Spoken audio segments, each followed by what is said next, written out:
Da bomo lahko montirali, moramo najprej namestiti montažni program.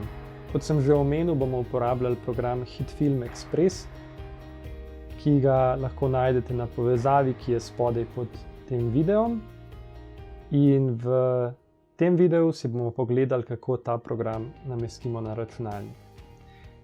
Zakaj je ta program? HitFilm Express je, vsaj med programi, ki sem jih preizkusil, med najbolj zmogljivimi, kar se tiče funkcij, obenem pa je brezplačen in nima nekih posebnih omejitev, kar ima precej drugih brezplačnih programov, recimo omejitev resolucije, dolžine posnetkov ali pa recimo, da dajo noter vodni žig v brezplačni verziji. Ok, poglejmo si, kako program namestimo na računalnik.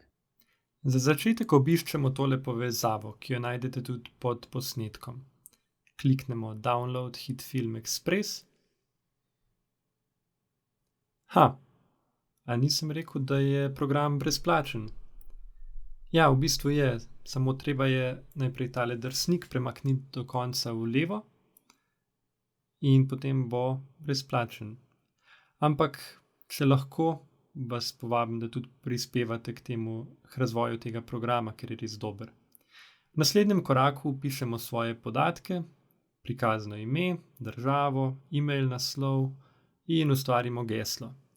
E-mail naslov in geslo shranite, ker jih boste potrebovali potem za aktivacijo programa.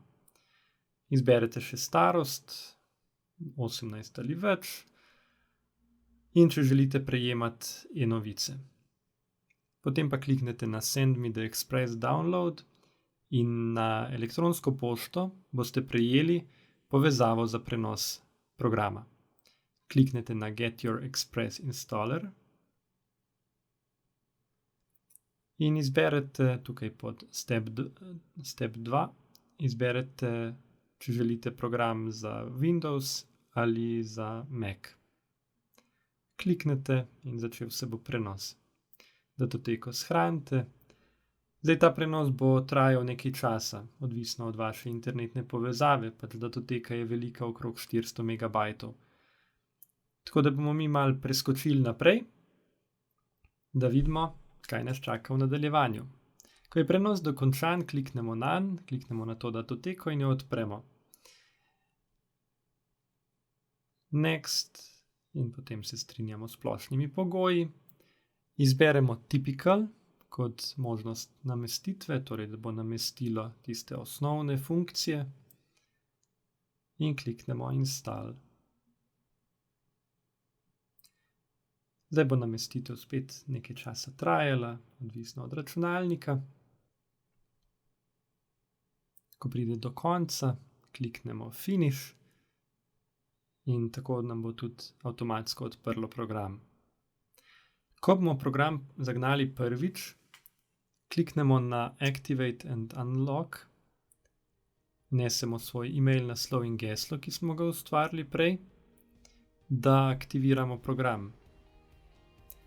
Program ponovno zaženemo, da dokončamo aktivacijo in zdaj smo pripravljeni, da začnemo z našimi prvimi montažnimi projekti. O tem pa v nadaljevanju.